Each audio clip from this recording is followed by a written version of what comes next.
네, 우리 이 시간 하나님께서 주신 말씀 함께 나누겠습니다. 시편 60편 말씀입니다.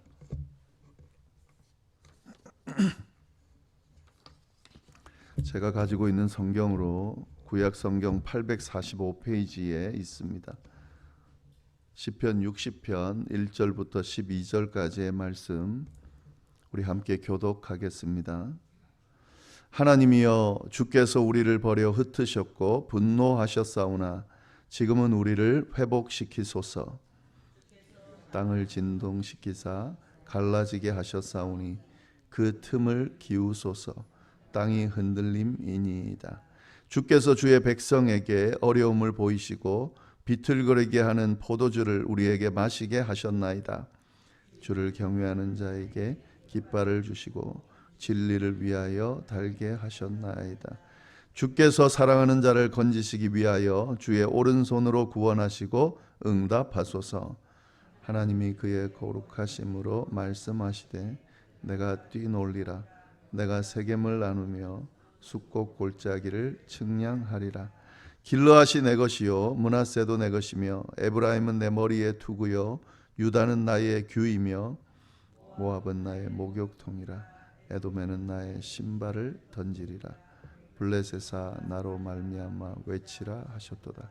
누가 나를 이끌어 견고한 성에 들이며 누가 나를 에돔에 인도할까? 하나님이여, 주께서 우리를 버리지 아니하셨나이까? 하나님이여, 주께서 우리 군대와 함께 나가지 아니하시나이까? 우리를 도와 대적을 치게 하소서. 사람의 구원은 헛됨이니이다. 우리가 하나님을 의지하고 용감하게 행하리니 그는 우리의 대적을 밟으실 이심이로다. 아멘. 네, 오늘 말씀 시편 60편 말씀입니다. 먼저 표제어를 좀 보시면 이 표제어의 이 시의 배경이 자세하게 잘 드러나 있습니다. 다윗이 교훈하기 위하여 지은 믹담, 인도자를 따라 수산 에돛에 맞춘 노래.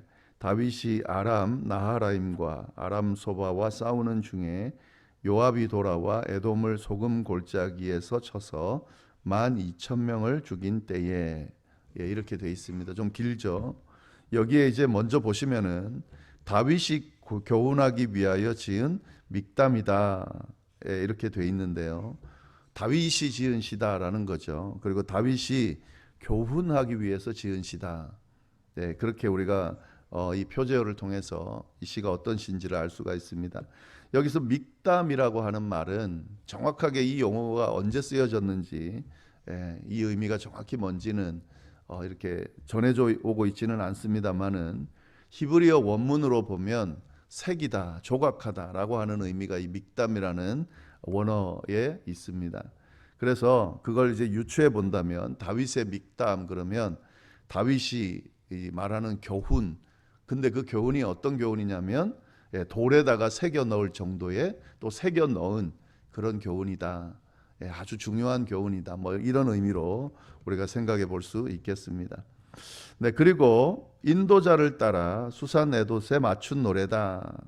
이 수산 에돛이라고 하는 이 음악 용어입니다. 지금 음악 용어들이 시편에 계속 나오고 있는데 이것도 마찬가지입니다. 정확한 의미를 우리가 알 수가 없지만 이 원어 히브리어로 보면은 수산이라고 하는 건 백합화라는 뜻이고 에돛이라고 하는 것은 증거다 이런 뜻인데요. 백합화의 증거다. 뭐 이렇게 이제 우리가 해석할 수 있습니다. 근데 백합화의 증거가 뭔가 뭐 그건 정확하게 전해지는 바가 없는데 우리가 유추해 볼 수 있는 것은 이 백합화가 가지고 있는 꽃말은 순수하다, 순결하다 뭐 이런 의미가 있다고 보면 증거인데 어떤 증거냐면 순결한 증거, 순수한 증거, 그러니까 확실한 증거라는 의미겠죠. 그래서 요 내용을 연결해서 보면은 다윗이 교훈하기 위하여 지은 돌에다가 새겨 넣은 그런 교훈이 담긴 시다.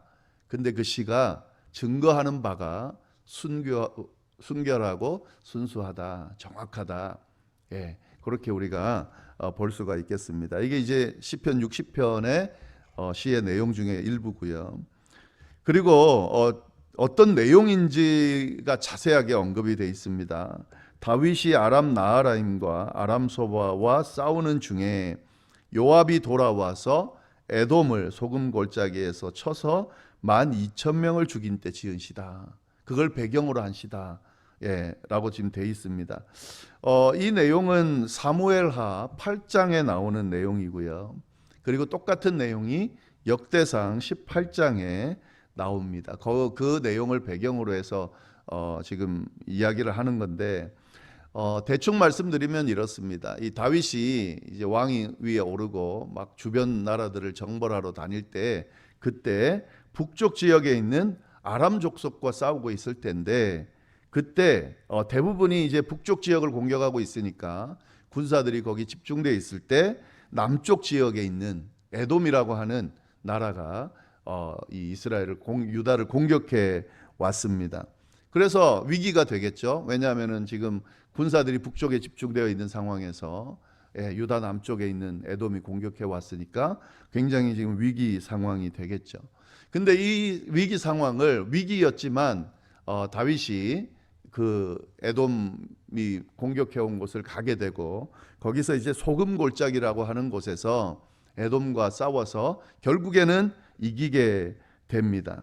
근데 지금 이 사무엘하 8장에 나오는 내용을 보면 다윗이 소금 골짜기에 가서 에돔 사람 18,000명을 죽였다. 이렇게 기록이 되어 있습니다. 근데 지금 이 다윗 시편 60편의 표제를 보면 뭐라고 되어 있습니까? 요압이 가서 소금 골짜기에서 12,000명을 죽였을 때라 이렇게 되어 있습니다. 그러니까 조금 차이가 있죠. 이 차이가 뭐 어디서 나온 건가 이건 뭐 명확하지는 않지만 보통 뭐 요압은 다윗의 부하고 군대 장관이니까 요압이 이겼다라고 하면 결국에 왕인 다윗이 이긴 게 되니까 아마 그렇게 기록했을 것으로 보이고요. 이 숫자의 차이는 정확하게 뭐 어떤 게 정확한지는 알 수 없지만 그래도 이 표제어는 후대에 나온 거고 성경에 나오는 대로 이야기하면 사무엘하 8장에 있는 13절에 있는 18,000명을 죽였다라고 하는 것을 우리가 더 정확하게 보면 되겠습니다. 어찌됐든 위기가 왔는데 결국엔 승리했다. 이게 이제 이 시편 60편의 핵심 내용입니다. 그래서 시편 60편을 보면 그런 내용이 나옵니다. 위기가 왔다. 그래서 위기가 온 것에 대해서 하나님 앞에 탄원의 기도를 드리고 결국에는 하나님이 도와주셔서 승리했다라고 하는 일종의 하나님의 도우심에 대한 증거의 내용이죠. 그래서 이게 아마 순수한 증거다. 하나님이 도우신다라고 하는 증거가 된다 하는 그런 타이틀이 붙은 것 같습니다. 이런 배경을 염두에 두면서 본문 내용을 좀 보면 1절부터 3절까지를 좀 보시면 이렇게 되어 있습니다. 하나님이여 주께서 우리를 버려 흩으셨고 분노하셨사오나 지금은 우리를 회복시키소서. 주께서 땅을 진동시키사 갈라지게 하셨사오니 그 틈을 기우소서. 땅이 흔들림이니이다. 주께서 주의 백성에게 어려움을 보이시고 비틀거리게 하는 포도주를 우리에게 마시게 하셨나이다. 지금 어떤 내용입니까? 하나님 앞에 다윗이 부르짖고 있는 거죠. 탄원하고 있는 겁니다. 1절부터 3절까지만 보면 지금 다윗이 겪고 있는, 특히나 다윗뿐만 아니라 이스라엘 공동체 전체가 겪고 있는 그런 위기 상황에 대해서 하나님 앞에 탄원하면서 지금 부르짖고 있다 하는 거죠. 우리가 여기서 이 탄식의 내용을 보면서 우리가 주의 깊게 보면 몇 가지를 깨달을 수가 있습니다. 그게 뭐냐면 지금 이 다윗과 이스라엘 공동체, 이스라엘의 지금 상황이 굉장히 위기 상황이라는 걸 알 수가 있습니다. 제가 설명을 드렸지만 에돔이 지금 공격해 와서 지금 위기 상황이다 그랬는데 어느 정도냐? 1절에 보면 하나님께서 분노하시면서 이스라엘 공동체를 버리고 흩으셨다. 이게 지금 상황을 표현하는 거예요. 2절에 보면 주께서 땅을 진동시키고 갈라지게 했다. 지금 이 위기 상황이 이런 정도라는 거죠. 3절에 보면 주께서 주의 백성에게 어려움을 보이시고 비틀거리게 하셨다. 이런 비유들은 지금 이 다윗과 이스라엘 공동체가 겪고 있는 상황이 굉장히 위기 상황이다 라고 하는 것을 알 수가 있습니다. 아주 심각한 위기에 처해 있다는 것을 알 수가 있다는 거죠. 그리고 또 한 가지 더 이렇게 보시면은 이런 위기 상황이 누구로부터 왔다고 지금 고백하는가 하는 거죠. 네, 다윗은 지금 이런 위기 상황이 하나님께로부터 왔다라고 지금 이야기하고 있습니다. 1절 시작할 때 주께서 우리를 버려 이렇게 돼 있죠. 2절도 마찬가지입니다. 주께서 땅을 진동시키사. 3절도 마찬가지죠. 주께서 주의 백성에게 어려움을 보이셨다. 그러니까 지금 이런 위기 상황이 있고 하나님 앞에 탄식하는데 하나님께 지금 뭐라고 그러냐면 하나님 당신이 이런 상황을 지금 만들었습니다 라고 지금 이야기하고 있다 하는 거죠. 우리가 이 부분을 보면 약간 좀 불편한 부분이 좀 있습니다. 하나님은 하나님의 백성들을 사랑하시는 분이시고 하나님은 인자하신 분이시기 때문에 하나님의 백성들에게 위기를 허락하시는 분이 아니다라고 우리는 생각하는데 지금 이 고백을 보면 하나님이 당신의 백성들, 당신의 백성인 이스라엘 백성들에게 위기를 주셨다 이렇게 고백하고 있거든요.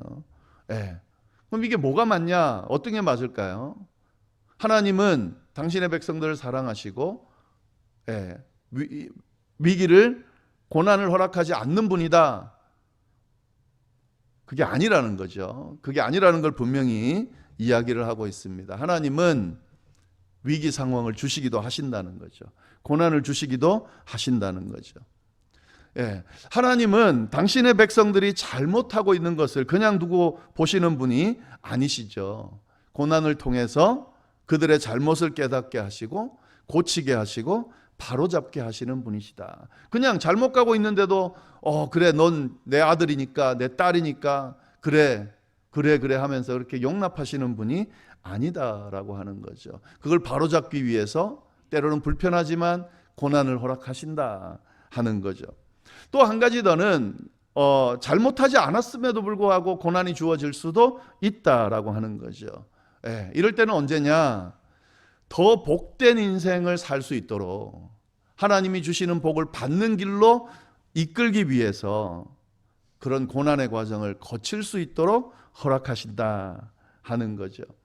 예수 그리스도가 부활의 그 어떤 감격, 영광, 그걸 통해서 인류를 구원하는 그런 영광의 결론을 얻기 위해서 하나님은 십자가의 고난을 겪게 하셨다, 죽음을 겪게 하셨다라고 하는 것처럼 마찬가지입니다. 우리 그리스도인들이 하나님이 주시는 그런 복된 자리, 영광의 자리, 축복의 자리 가기 위해서 그냥 쉽게 가만히 있으면 가는 게 아니라 그 자리에 이르도록 고난을 또 위기를 거치도록 하신다. 그래야 갈 수 있는 길이라면 그 길도 가게 하신다라고 하는 사실을 이 우리 고백을 통해서 알 수 있다 하는 거죠. 지금 다윗과 이 이스라엘 공동체, 이 이스라엘 백성들에게는 이런 고난, 하나님이 주시는 고난, 그 의미가 이스라엘의 범죄함 때문인지 또 이스라엘에게 보다 축복된 길로 인도하시기 위함인지는 모르지만 하나님께서 이 고난의 과정을 통해서 결국에는 하나님이 주시고자 하는 그런 가르침과 또 축복의 자리로 인도하고 계신다라는 사실을 이제 이 다윗이 고백하고 있는 거죠. 사무엘하 7장 14절에 보면 하나님께서 이 나단 선지자를 통해 다윗에게 이런 말씀을 전해 주십니다. 뭐라고 되어 있냐면요. 나는 그에게 아버지가 되고 그는 내게 아들이 되리니 그가 만일 죄를 범하면 내가 사람의 매와 인생의 채찍으로 징계한다. 그러니까 이 하나님께서 다윗에게 내 아들이다라고 하는 관계를 이야기하면서 아들이기 때문에 만약에 죄를 범하면 내가 채찍으로 징계할 거다. 이게 이제 하나님과 이스라엘 백성 사이의 관계 안에서 이런 고난이 주어진다라고 하는 그런 이야기를 하고 있는 거죠. 그리고 또 한 가지 더 볼 수 있는 것은요. 지금 다윗이 이런 위기 상황이 하나님으로부터 왔다라고 지금 탄식하는데 탄식하면서 뭐라고 이야기하는지를 잘 보시면 좋겠습니다. 1절 보시면은 뒷부분에 보면 우리를 회복시켜 주십시오. 이렇게 이야기하고 있죠. 2절에 보시면은 갈라지게 하셨사오니 어떻게 해달라는 거예요? 그 틈을 기워 주십시오. 채워 주십시오. 예, 이렇게 지금 이야기를 하고 있다 하는 거죠. 지금 하나님하고 이 고난과 위기를 겪고 있는 이스라엘의 관계가, 다윗과의 관계가 어떤지를 잘 드러내주고 있습니다. 지금 하나님은 비록 위기와 고난을 허락하셨지만, 그렇게 지금 방치하고 계시지만, 이 상황을 회복시켜 달라고 기도할 수 있는 관계가 형성되어 있다라고 하는 거죠. 하나님 앞에 회복시켜 달라고, 갈라진 틈을 메꿔 달라고 지금 기도하고 있다 하는 거죠. 하나님과 이스라엘 백성, 하나님과 다윗 사이에 이런 친밀한 관계가 형성되어 있다는 것을 우리가 볼 수가 있습니다. 예. 이 내용을 우리가 좀 보면 좋겠고, 이런 내용을 가지고 이제 이 다윗이 이런 관계 안에서 하나님께 구원을 요청합니다. 4절 말씀 보시면은요, 주를 경외하는 자에게 깃발을 주시고 진리를 위하여 달게 하셨습니다. 예. 지금 이 다윗은 이런 고난 가운데 있지만 그분이 누구신지, 고난을 주시는 주님이 어떤 분이신지를 분명하게 이야기하고 있습니다. 주를 경외하는 자에게 어떻게 하신다는 거예요? 깃발을 주시고 진리를 위하여 달게 하신다. 예. 주를 경외하는 자, 주를 두려워하는 사람들에게 주께서 깃발을 주셔서 진리를 위해 매달게 해주신다. 승리의 깃발을 허락해 주신다. 예, 이렇게 지금 하나님에 대한 신뢰를 고백하고 있습니다. 그러면서 이렇게 요청합니다. 5절, 주께서 사랑하시는 자를 건지시기 위하여 주의 오른손으로 구원하시고 응답해 주십시오. 주께서 사랑하는 자를 건져 주십시오라고 하는 고백입니다. 건지기 위하여 주의 오른손으로 구원하시고 응답해 달라라고 지금 간청하고 있습니다. 네, 이런 시편 기자의 요청에 대해서요, 하나님이 뭐라고 말씀하시는가? 6절부터 8절까지의 말씀 보시면, 하나님이 그의 거룩하심으로 말씀하시되 내가 뛰놀리라. 내가 세겜을 나누며 숫곡 골짜기를 측량하리라. 길르앗이 내 것이요 므낫세도 내 것이며 에브라임은 내 머리에 투구요 유다는 나의 규이며 모압은 나의 목욕통이라. 에돔에는 나의 신발을 던지리라. 블레셋아 나로 말미암아 외치리라 하셨도다. 예, 이 다윗의 시편 기자의 간청에 대해서 하나님이 뭐라고 대답하시냐면, 내가 뛰놀 거다. 이 뛰논다는 건 뭐냐면 승리했을 때 아주 기뻐하는 모습을 지금 표현하는 건데요, 승리케 해주신다. 이 기도에 응답해 주신다. 위기를 극복하게 해주신다 라고 지금 이야기하는 겁니다. 여기에 지명들이 막 나오죠. 세겜, 숫곳, 길르앗, 므낫세, 에브라임, 유다, 이 지명들인데요, 이 지명들이 나온다는 건 뭐냐면 이스라엘 모든 영토를 이야기합니다. 이스라엘 모든 영토가 내 것이다, 회복시켜 주겠다라고 하는 의미가 있고요. 모압, 에돔, 블레셋 이런 지명들도 나오죠. 이건 이스라엘 주변 나라들을 이야기합니다. 그러니까 이게 뭐냐면 하나님이 이스라엘 나라들도 내 거고 그 주변 나라들도 내가 결국에는 정복할 거다. 그러니까 하나님이 위기 상황에서 하나님의 백성들을 구원해 주신다라고 친히 말씀해 주시는 내용이 바로 이 내용이라는 거죠. 근데 하나님이 이렇게 말씀하셨음에도 불구하고 바로 위기가 극복되는 것은 아니었던 것 같습니다. 9절 보시면 이렇게 되어 있죠. 누가 나를 이끌어 견고한 성에 들이며 누가 나를 에돔에 인도할까? 이건 질문인데 무슨 말이냐면 에돔을 물리치지 못하고 있다는 거예요. 지금 누가 이 에돔으로부터 온 위기를 극복하게 할 수 있느냐라고 지금 탄식하고 있는 거죠.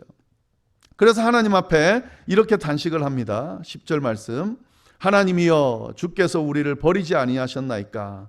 하나님이여 주께서 우리 군대와 함께 나아가지 아니하시나이다. 예. 지금 이런 위기 상황에서 지금 하나님 앞에 간청했고 하나님이 내가 건질 거라고 하셨는데 지금 상황을 보면 하나님이 우리를 버리신 것 아닙니까? 우리와 함께 가지 않고 있지 않습니까? 아직 고난이 해결되지 않은 상황임을 하나님 앞에 지금 이야기를 하고 있는 겁니다. 예.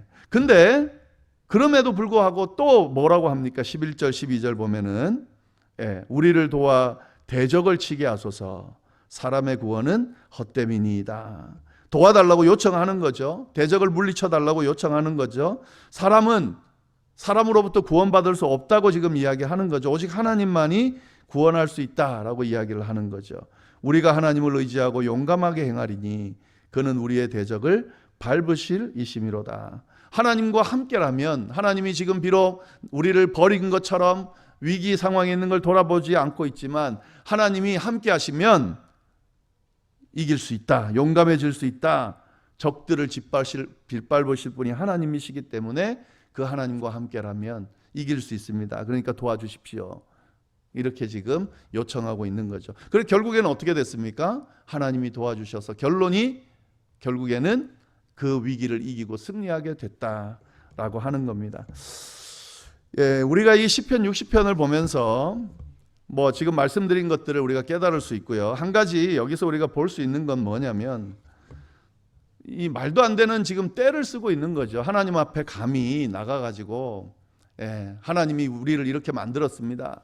지금 이런 위기 상황이 있게 만들었습니다. 막 원망도 하고 하나님이 이길 수 있게, 승리할 수 있게, 위기에서 극복할 수 있게 해주신다고 하는데도 하나님 그렇지 않습니다. 지금 위기에서 아직 극복되지 않았습니다. 막 탄식하면서 하나님이 우리를 버리지 않으셨습니까?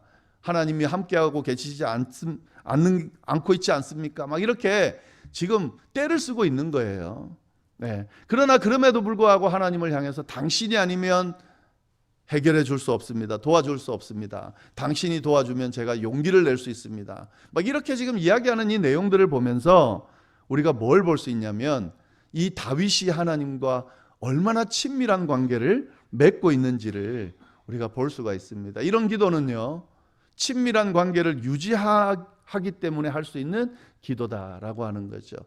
하나님 아버지와 자녀 관계에 그런 친밀함이 있을 때나 나올 수 있는 관계입니다. 늘 하나님과 교제하기 때문에 나올 수 있는 관계입니다. 이런 친밀한 관계가 있지 않다면 이렇게까지 할 수가 없죠. 그리고 늘 하나님과 교제하지 않는 사람이라면 이렇게 기도할 수가 없다 하는 거죠. 우리 믿는 자들이 하나님 앞에 기도드릴 때 이렇게 이렇게 기도를 드려야 된다 하는 겁니다. 이렇게 기도드릴 때가 참 많죠. 하나님 앞에 이해되어지지 않는 상황 가운데서 하나님 앞에 기도할 때에 점잖게 기도할 수 없을 때가 있습니다. 그럴 때는 이렇게 왔다 갔다 하면서 기도드릴 수밖에 없습니다. 그런데 그런 기도를 드리려면 갑자기 기도하지도 않다가, 평소에는 하나님을 찾지도 않다가 갑자기 힘든 일 생기니까 가가지고 하나님 앞에 이런 기도를 드릴 수가 없다는 거죠. 늘 친밀하게 하나님과 교제할 때에, 하나님하고 이런 친밀한 대화들을 나눌 때에 가능한 기도입니다. 그래서 우리가 평소에 늘 하나님과 교제하고 기도할 수 있어야 된다 하는 거죠. 그런 관계가 형성되면 점잖은 기도도, 떼쓰는 기도도, 형식적으로 드리는 기도도, 또 묵상하면서 드리는 기도도, 어떤 기도도 하나님이 들으시고 어떤 모양이든 교제를 나누시고 응답해 주실 수 있다는 사실을 우리가 늘 기억하면서 이런 하나님과의 친밀한 관계를 잘 맺으시는 그런 우리 모두가 될 수 있기를 바랍니다. 기도하겠습니다. 하나님 아버지, 참으로 감사합니다. 귀한 말씀으로 또 이렇게 교훈하여 주셔서 감사하고, 하나님 또 이 시편 60편의 말씀을 통해 또 우리가 하나님 주신 음성을 들을 수 있도록 인도하여 주시니 참으로 감사합니다. 하나님이 말씀을 통해 주신 교훈들을 잘 새기면서 주의 뜻 안에서 하나님 우리에게 주어진 신앙생활을 잘하고 또 성숙한 모습으로 하나님 앞에 나아갈 수 있도록 주여 인도하여 주옵소서. 이어서 드리는 개인의 기도와 또 중보의 기도 위에도 하나님 함께하여 주셔서 꼭 들으시고 응답해 주셔서 하나님의 살아계심을 친히 경험할 수 있도록 주여 인도하여 주옵소서. 감사하며 모든 말씀을 살아계신 예수님의 이름으로 기도드립니다. 아멘.